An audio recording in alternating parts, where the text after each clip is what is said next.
यदि तुम उन्नति करना चाहते हो, धनवान बनना चाहते हो, तो इसके लिए क्या करना चाहिए? इसके लिए आपको 6 काम करना पड़ेगा। 6 चीजें अगर आपकी जिंदगी में आती है तो आप गरीब नहीं रह सकते। आप बोलो तो आज ही बता दूं ये 6 चीजें कौन कौन है। बताऊं? आज बता देता हूं। ये 6 चीजें ध्यान से सुनना, चूकना नहीं है। नंबर 1, उत्थानम। उत्थान करने के लिए 6 चीजें हैं। ऊपर उठने के लिए, आगे बढ़ने के लिए, विकास के लिए। उत्थानम। संयमो दाक्ष्यम अप्रमादो धृति अस्मृति समिच्छा समारंभो विद्धि मूलम भविष्यतु। ये विदुर जी ने धृतराष्ट्र को बताया है। नंबर 1, संयमो। जो लोग धनवान बनना चाहते हैं, आगे बढ़ना चाहते हैं, उन्नति करना चाहते हैं, उनके लिए फार्मूला है संयमो। संयम का अर्थ होता है नियंत्रण। नियंत्रण का अर्थ होता है कंट्रोल। कंट्रोल का अर्थ होता है क्या? कंट्रोल का अर्थ कंट्रोल, और क्या अर्थ? संयमो यानी जिनको अपने आप के ऊपर संयम है, नियंत्रण है, कंट्रोल है। आपने महिलाओं को भोजन बनाते हुए देखा होगा, तो भोजन एक तो भगोना होता है, पतीली होती है, और दूसरा वो कुकर होता है। तो भगोना में जब दाल पकाती है तो 1 घंटे में दाल पकती है, लेकिन कुकर में जब ये दाल पकाती है तो केवल 7 मिनट में दाल पक जाती है। अंतर क्या है? चूल्हा वही है, गैस वही है, बनाने वाली वही है, दाल वही, पानी वही, सब वही, केवल बर्तन बदला हुआ है। बर्तन में क्या फर्क है? भगोने में जब पकाती है तो स्टीम बाहर निकल रही है, लेकिन कुकर में जब दाल पकाती तो स्टीम बाहर नहीं निकलती, अंदर रहती है।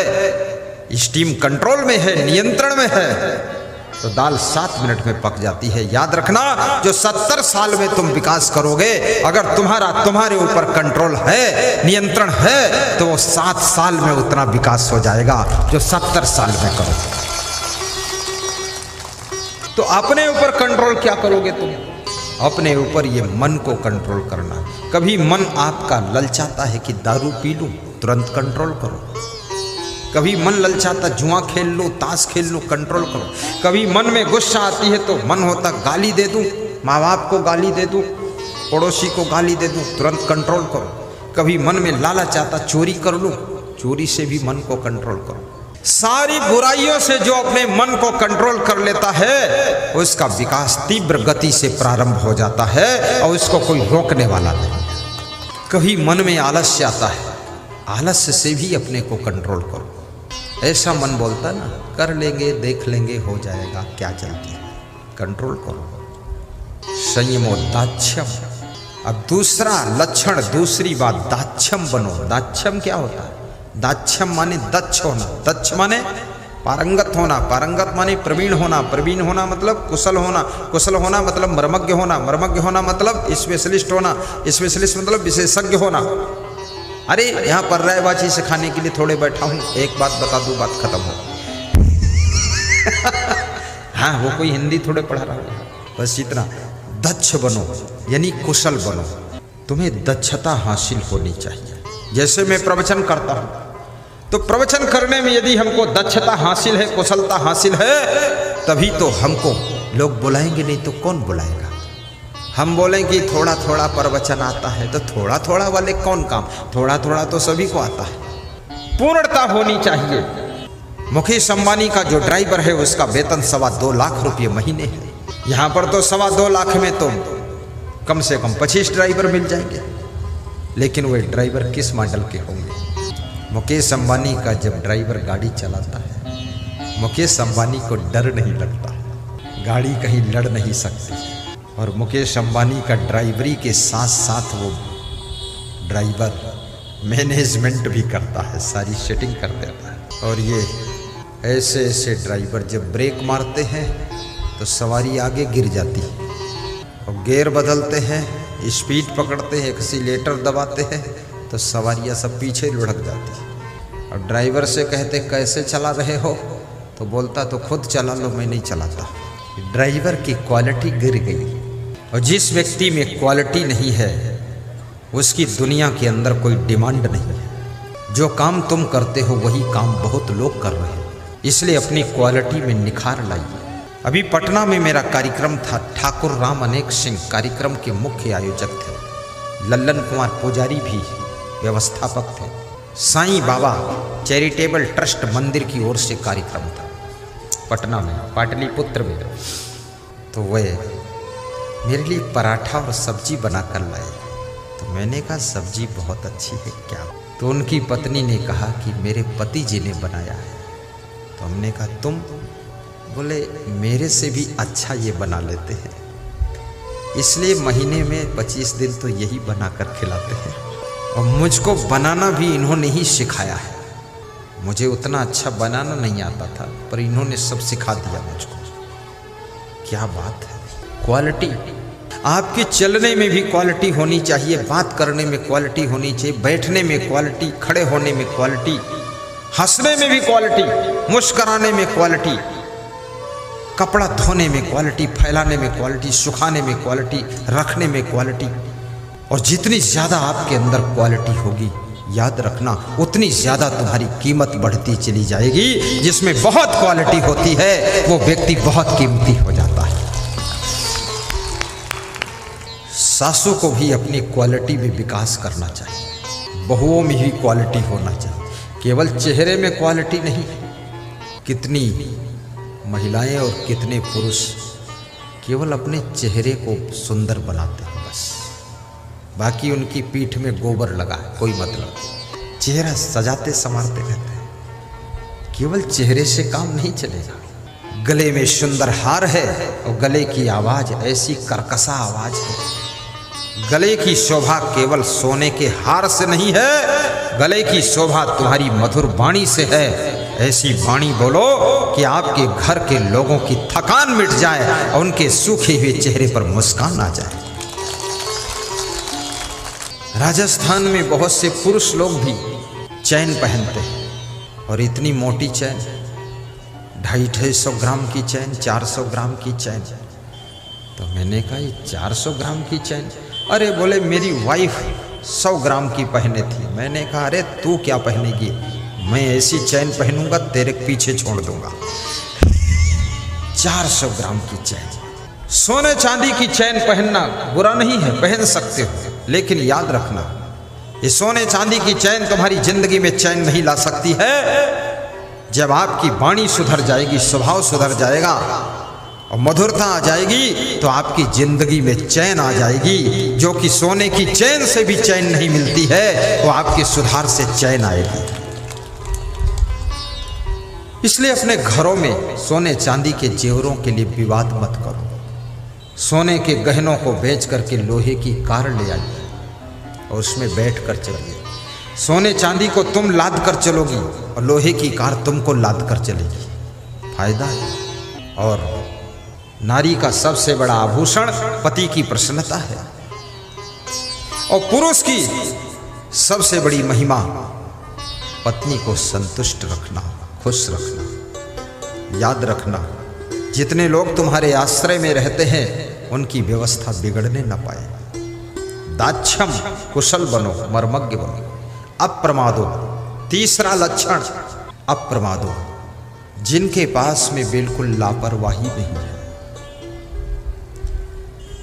तत्काल काम करने की आदत है, वे लोग कभी गरीब नहीं बनते हैं। जो टाल मटोल नहीं करते हैं, लापरवाही नहीं करते हैं, कल कर लेंगे, परसों कर लेंगे, हो जाएगा, देख लिया जाएगा, ऐसी भाषा नहीं बोलते हैं, जो तुरंत करने के लिए तैयार हो जाते हैं, ऐसे लोगों के घर में लक्ष्मी का निवास रहता है। इसलिए आलस्य को दूर करिए। अप्रमादो, धृति अस्मृति।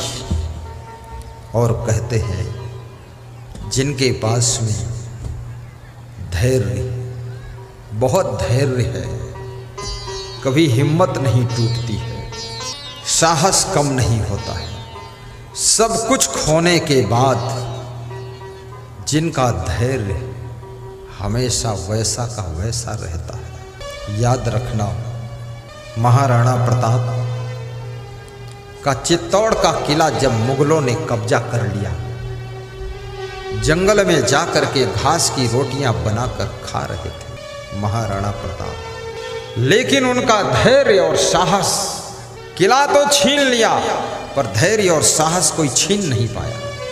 पुनः जंगल में सेना तैयार करके अपने चित्तौड़ के किले को वापस लेते हैं, अपने राज सिंहासन पर विराजमान होते हैं और साथ साथ में मुगलों को खदेड़ कर बाहर कर देते हैं।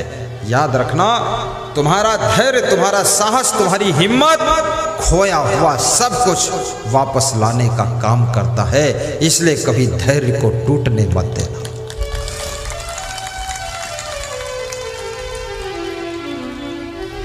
और धैर्य की परीक्षा कब होती है? जब तुम विपत्ति में होते हो। सामान्य परिस्थिति में तो सभी धैर्यवान दिख रहे हैं, सभी वीर हैं, सभी साहसी हैं।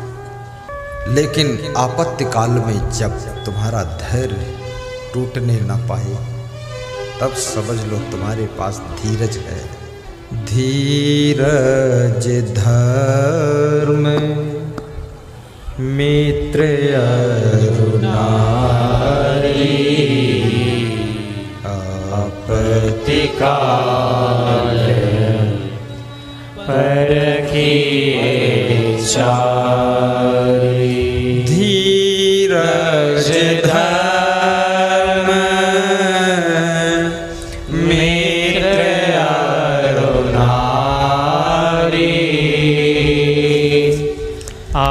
आपत्ति काल परखिए चारी।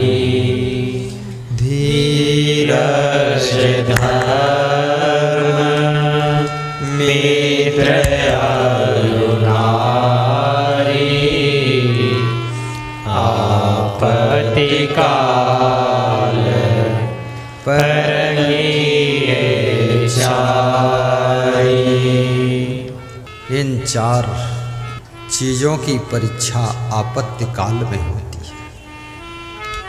जब पति किसी आपत्ति में फंसा हो, तब नारी की परीक्षा होती है। जब तुम्हारे पास में धन भी ना हो, कोई बड़ा पद भी ना हो, शरीर में बीमारी भी आ गई हो, दुश्मनों की संख्या भी बढ़ गई हो, परिवार के लोग भी साथ छोड़ चुके हो, रिश्तेदारों ने भी मुंह मोड़ लिया हो, ऐसी परिस्थिति में तुम्हारी पत्नी की परीक्षा होती है।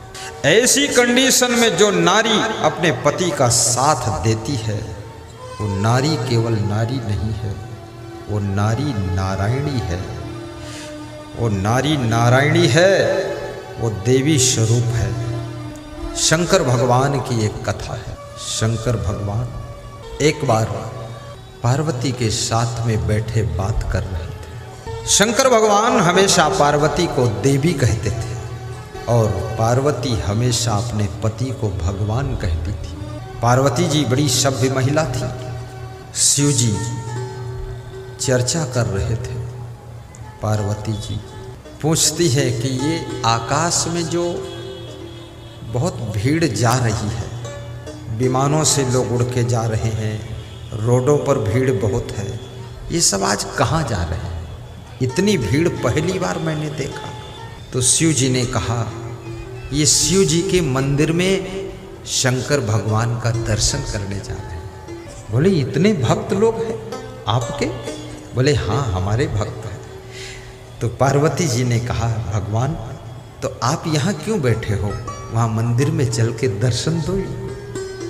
शिव जी ने कहा, नहीं पार्वती देवी, मैं यहीं रहूँगा। ये सब मंदिर में मूर्ति का दर्शन करके चले आएंगे। नहीं नहीं, इतनी श्रद्धा सभी की है तो आप वहाँ चल के दर्शन दो।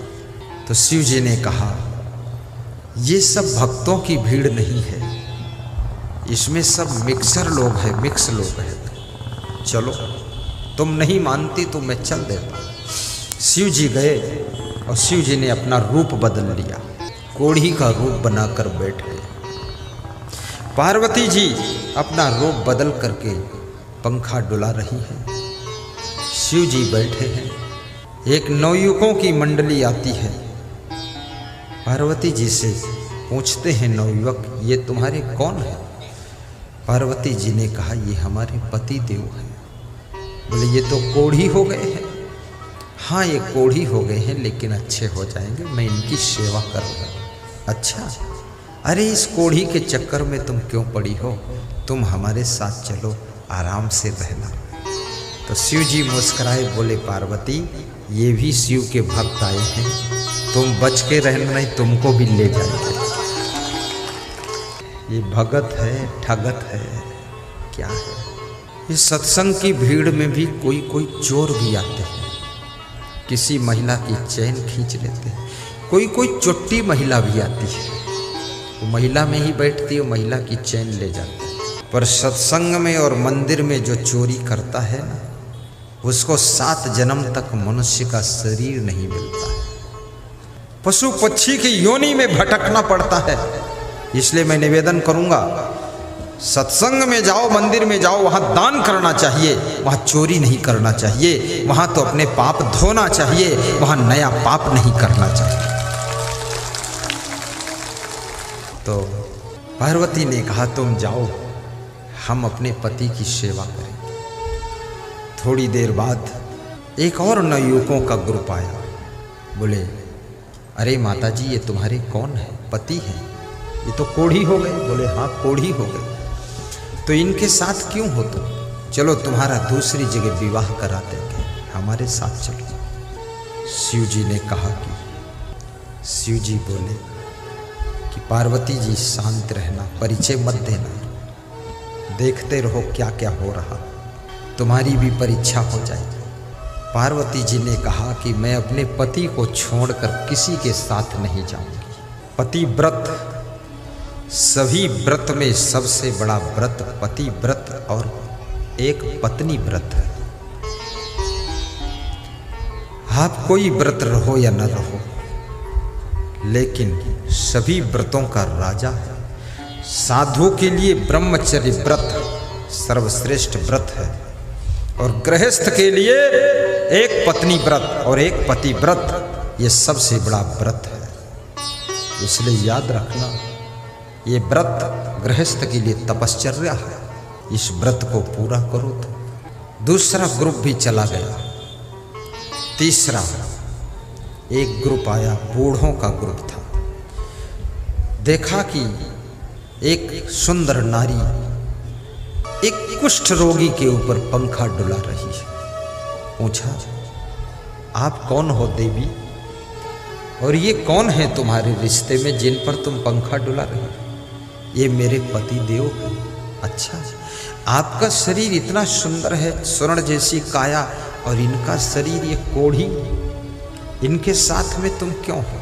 कोई तुम्हें दूसरा अच्छा पति नहीं मिला? पार्वती ने कहा, इनसे अच्छा और कोई पति नहीं। तो एक बूढ़े ने थोड़ी गुड़ निकाली और दिया, और 20 रुपये दिए कि ये तुम्हारे कोमल अंगुलियों की सेवा से अच्छे हो जाएंगे, ये दवा से अच्छे नहीं होंगे, ये तुम्हारी कोमल सेवा से अच्छे होंगे। ये थोड़ी गुड़ ये भक्त लाया है, तुम भी खा लेना, इनको खिला देना, और 20 रुपये दे रहा हूँ, कुछ फल खरीद कर इनको खिला देना। ये इनकी सेवा से ही तुम्हें भगवान का दर्शन होगा, भगवान का दर्शन होगा। ये सुन करके शिव जी ने अपना वास्तविक रूप प्रकट कर दिया, पार्वती जी ने भी वास्तविक रूप प्रकट किया। तो उस बूढ़े ने जिसने गुड़ दिया था, 20 रुपये दिए थे, देख करके खुश हो गया। बोले, आप तो शिव जी हैं, आप पार्वती जी हैं। तो उन्होंने कहा, हम यहाँ भक्तों की परीक्षा लेने के लिए आए थे, इसलिए हम कोढ़ी बने थे, हम कोढ़ी नहीं हैं, हम शिव भगवान हैं। हे भगवान, आपको कौन पहचान पाता है? वास्तव में कहते हैं कि जिस दिन भगवान नहीं मिलता है, उस दिन भोजन नहीं मिलता है, भोजन नहीं मिलता है। भगवान रोज मिलता है, भोजन भी रोज मिलता है, लेकिन भगवान को तुम पहचान नहीं पाते हो, और जिस दिन भगवान को पहचान लेते हो उसी दिन तुम सुखी और धन्य हो जाते हो।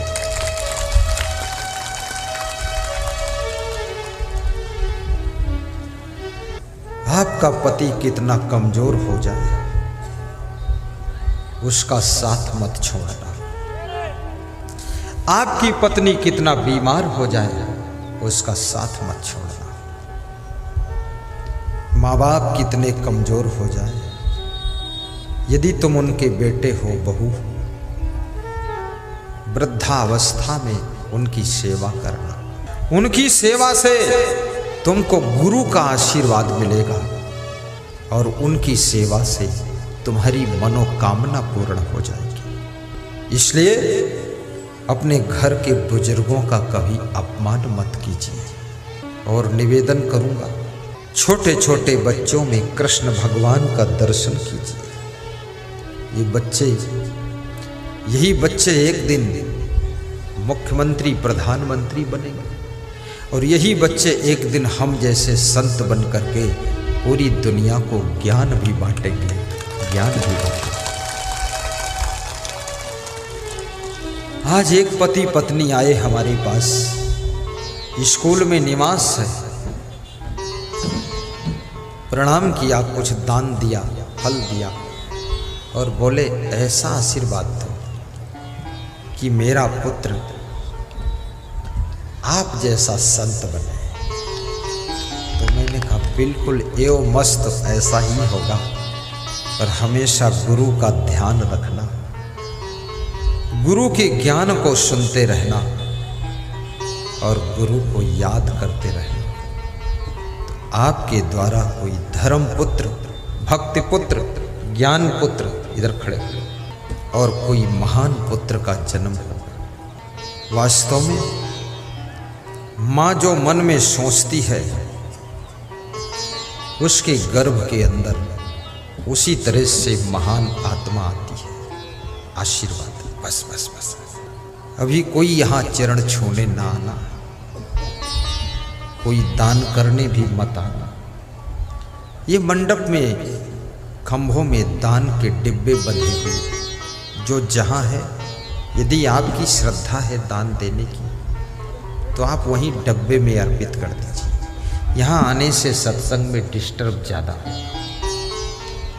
सत्संग समापन के बाद फिर खूब दान कर लेना, जितना करना होगा, अभी बंद। और एकोपि गुणवान पुत्रो निर्गुणश्च सतैवरः, एकश्चंद्रस्तमो हन्ति नच तारा सहस्रशः। मैं लगता है मैं जो सुनाता हूं लोग सुनते नहीं। यहां कोई ऊपर मत आना, ऊपर मत आना, सब मान जाना, मान जाना। लोग मजेदार है। मंगल भवन मंगल हारी, द्रवहु सुदशरथ अजिर बिहारी। मंगल भवन मंगल हारी, द्रवहु सुदशरथ अजिर बिहारी। आज के मुख्य अतिथि पूर्व विधायक, पूर्व सभापति बिहार सरकार श्री यदुवंश प्रसाद यादव जी पिपरा विधानसभा से आए हुए हैं। एक बार खड़े होकर प्रणाम करें और सब लोग ताली बजाकर उनका सम्मान करें। मंगल भवन मंगल हारी, द्रवहु सुदशरथ अजिर बिहारी। आज बहुत दूर दूर से श्रोता आए हैं, हरियाणा सोनीपत से श्रोता आए। खड़े हो जाइए। विक्रम सिंह शाह और उनकी पत्नी दोनों खड़े हो जाए।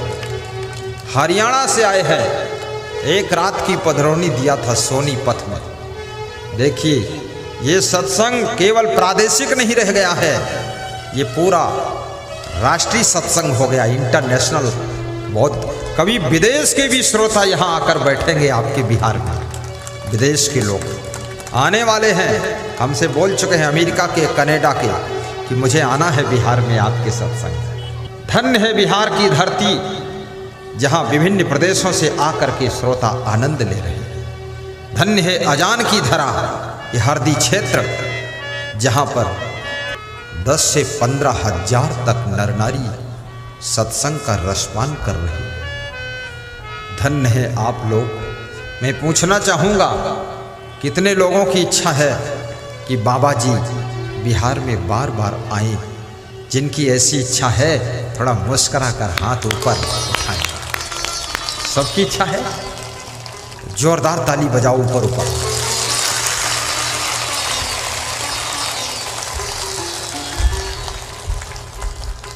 वाह वाह, ऐसे ताली बजती लगते चना भूंज रहे हैं।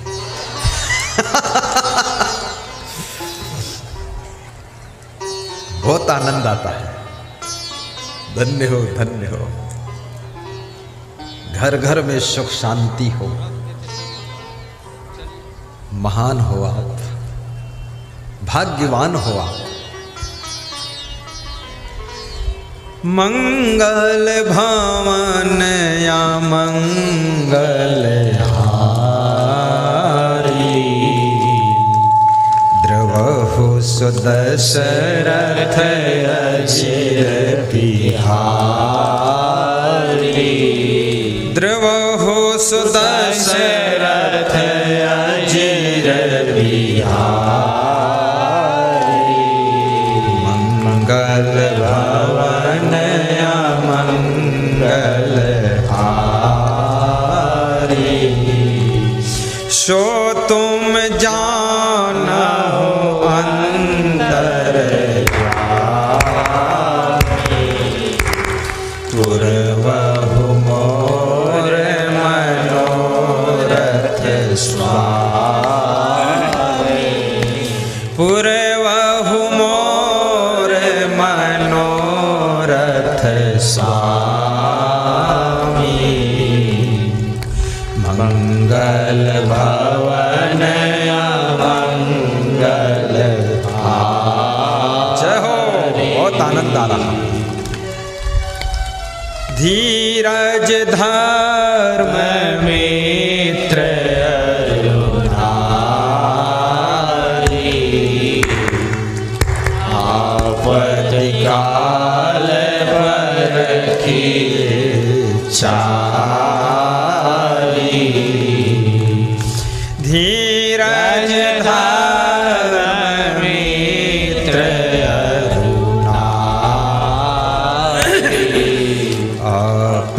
आपत्काल परखिए चारी।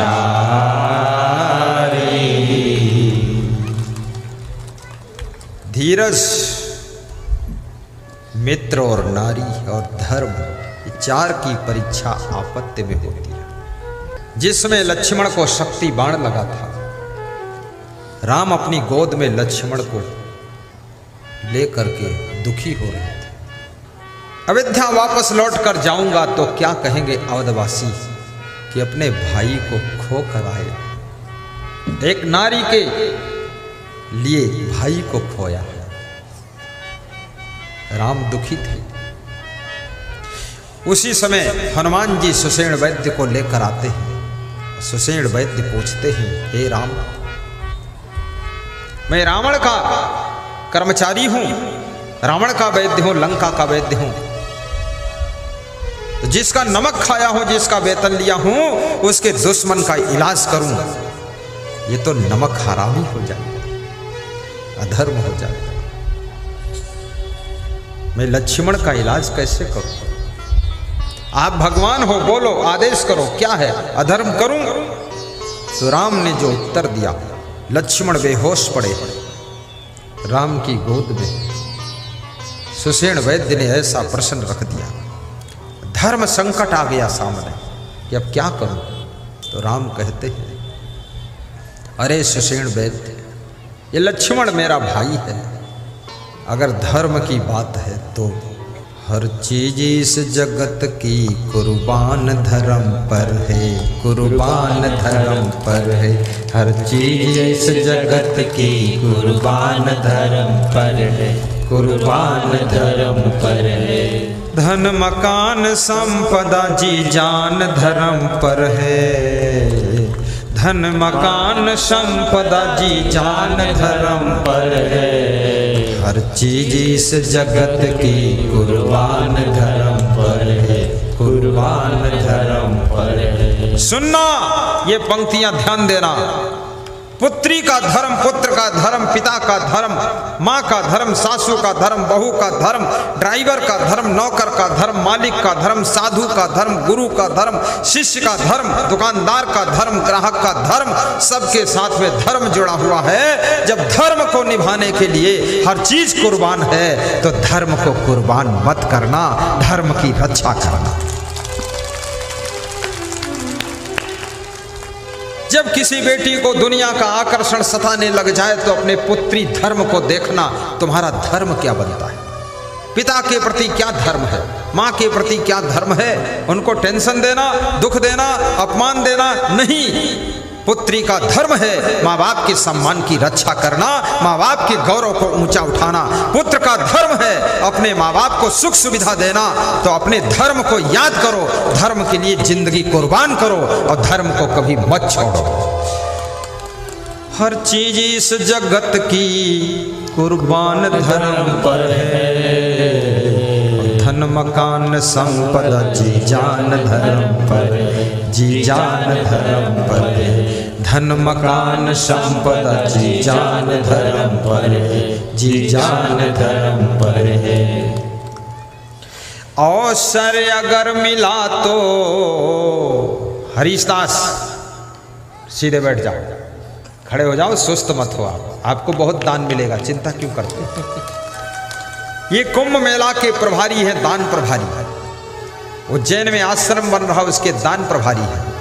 ये सुस्त बैठे हैं। हमने कहा सुस्त क्यों, मस्त रहो। ये बिहार की धरती भक्तों की धरती है, धर्म की धरती है, दानियों की धरती है। यहाँ पर कोई काम अधूरा रहता ही नहीं है। बिहार में आ गए तो समझ लो बिहार में सब कुछ उपहार में मिल जाता है, उपहार में मिल जाता है। अभी मेरे जीवन में इस साल मैं देख रहा हूं बिहार प्रदेश मेरे लिए सभी प्रदेशों से नंबर 1 पर दानी प्रदेश है। इस साल नंबर 1 पर आया है। अभी तक ये नंबर 2, नंबर 3 पर था, लेकिन 2021 में नंबर 1 पर आ गया। तुम 1 नंबर पर हो।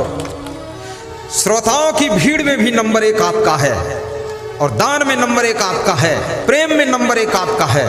पर दूसरे प्रदेश वाले कहीं नाराज ना हो जाए कि वहां जाकर नंबर 1 क्यों दिया।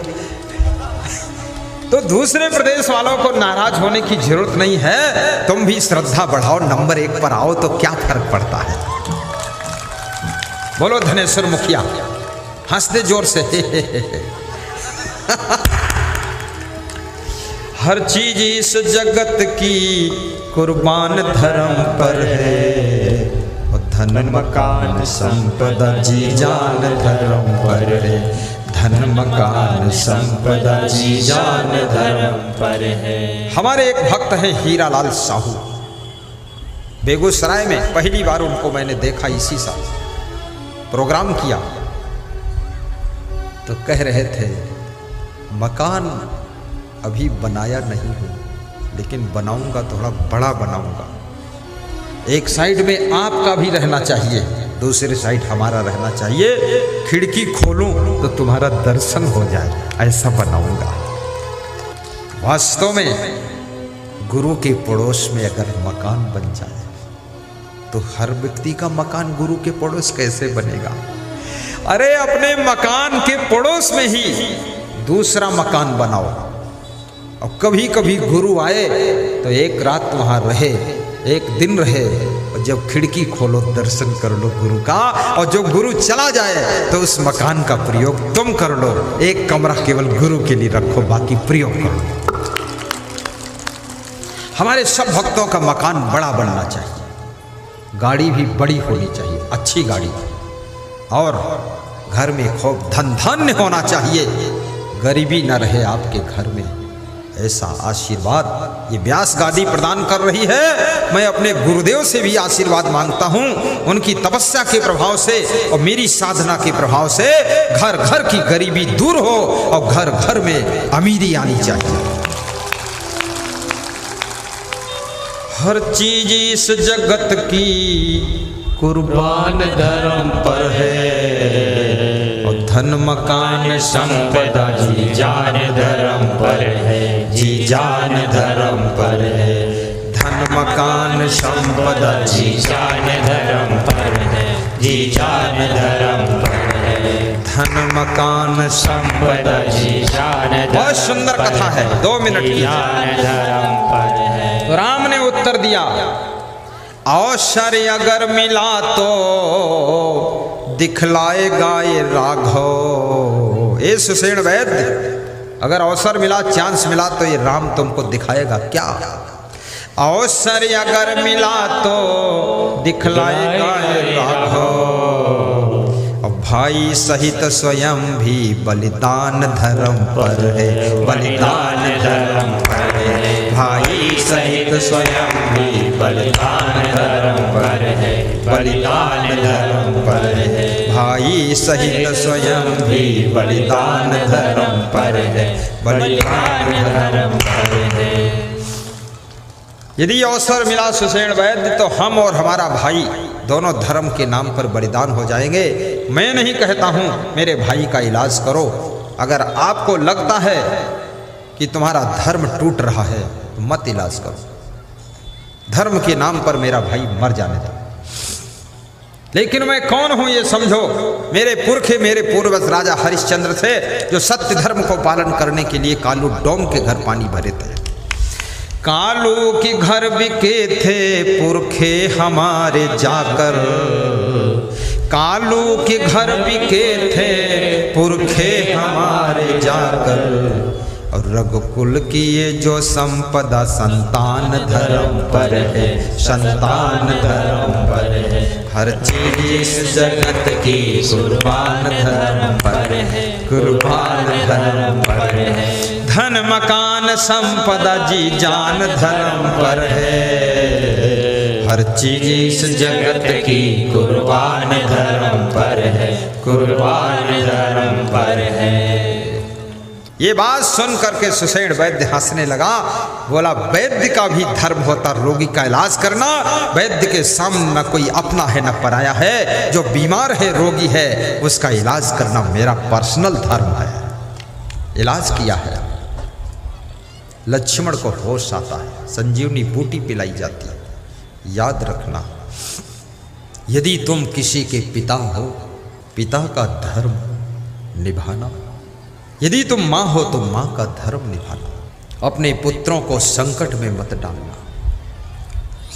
शराब पीना तुम्हारा काम नहीं। जमीन बेचकर शराब पी जाना, सामान बेचकर शराब पी जाना, पुत्रों को, संतान को, पुत्रियों को भिखमंगा बना देना, ये पिता का धर्म नहीं।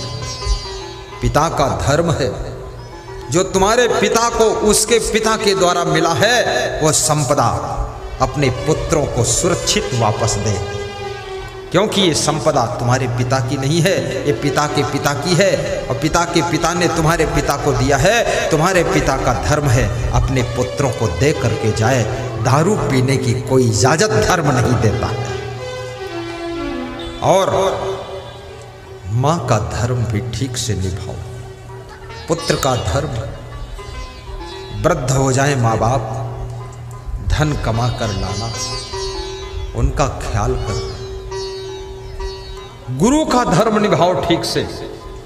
यदि तुम गुरु बने हो तो वैराग्य से रहो, ज्ञान में रहो, ब्रह्मचर्य से रहो, तप से रहो, और पूरे जगत के कल्याण के लिए सत्संग सुनाओ, दर्शन दो, सबका कल्याण करो। ये गुरु का धर्म है। गुरु का धर्म इतना ही नहीं है केवल भंडारा खाए भंडाफोर करे, नहीं।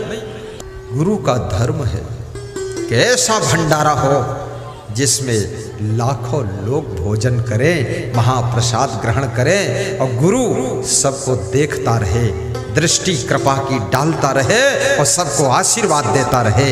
ये गुरु का धर्म होता है। जय जय जय जय जय जय हो। वाह जय वाह। जय जय जय जय बहुत लंबी जय बोला, जय बहुत बहुत दमदार आदमी। साहिब बंदगी बोलो साहिब। साहिब बंदगी। तुम्हें देख कर के एक ख्याल आ रहा है कि जैसे फरिश्ता दरस दे रहा है। तुम्हें देख कर ये ख्याल आ रहा है कि जैसे फरिश्ता दर्श दे रहा है। कोई मेरी आँखों को देखे तो समझे कि तुम मेरे क्या हो, कि तुम मेरे क्या हो। कोई मेरी आँखों को देखे तो समझे कि तुम मेरे क्या हो, कि तुम मेरे क्या हो। तुम ही मेरे मंदिर, तुम ही मेरी पूजा, तुम ही देवता हो, तुम ही देवता हो। जिधर देखता नजर तुम ही आते, सभी भक्त साधक तेरे गीत गाते। गीतों की माला के गवैया तुम ही हो, जीवन की नैया के खेवैया तुम ही हो। तुम ही मेरे मंदिर, तुम ही मेरी पूजा, तुम ही देवता हो, तुम ही देवता हो। तुम ही राम मेरे कन्हैया तुम ही हो, जीवन की नैया के खेवैया तुम ही हो। बोलिए सदगुरु भगवान की जय। तो मैं 6 बातें आपको बता रहा था। उत्थानम संयमो दाक्ष्यम अप्रमादो धृति स्मृति समिच्छा समारंभो। 5वीं चीज जिनकी स्मरण शक्ति अच्छी है, याद शक्ति, मेमोरी स्ट्रांग है, उनके घर में धन आता है। इसलिए अपनी बुद्धि को भी बढ़ाओ। और बुद्धि यदि बढ़ाना चाहते हो तो क्या करना पड़ेगा? टेंशन कम किया करो, प्रसन्न रहा करो, दिन भर में 2-4 बार ठहाका लगा दिया करो, भोजन कम किया करो, पानी ज़्यादा पिया करो, आपकी बुद्धि बढ़ेगी। जितना ज़्यादा तुम चिंता करोगे बुद्धि कम होती चली जाएगी। भोजन ज़्यादा खाओगे तो बुद्धि कम होती चली जाएगी। बुद्धि घटे बहु भोजन खाए। और याद रखना, साहिब बंदगी बोलो, साहिब बंदगी। वो एक भगत है, वो लेडीज जैसी आवाज में बोलता है तो पुरुष पर आवाज उसकी लेडीज जैसी। साहिब बंदगी से सब शांति से बैठो, कोई चिंता नहीं। थोड़ी देर कोई बातचीत मत करें महिलाएं, शांत रहे, कोई हल्ला गुल्ला नहीं मचाएंगे, शांति से साहिब बंदगी बोलो साहिब। साहिब बंदगी। तो स्मृति जिनकी स्ट्रांग है वह लोग विकास करते हैं। समीक्षा समारंभ हो, और जो लोग सोच विचार कर विवेक पूर्वक सही निर्णय लेते हैं, सही डिसीजन लेते हैं, उसके बाद कार्य का शुभारंभ करते हैं, वह लोग धनवान बनते हैं, धनवान बनते हैं। जल्दबाजी में डिसीजन मत लीजिए, गलत डिसीजन मत लीजिए, ठीक से सोच विचार कर डिसीजन लीजिए। आप सभी का जीवन मंगलमय हो।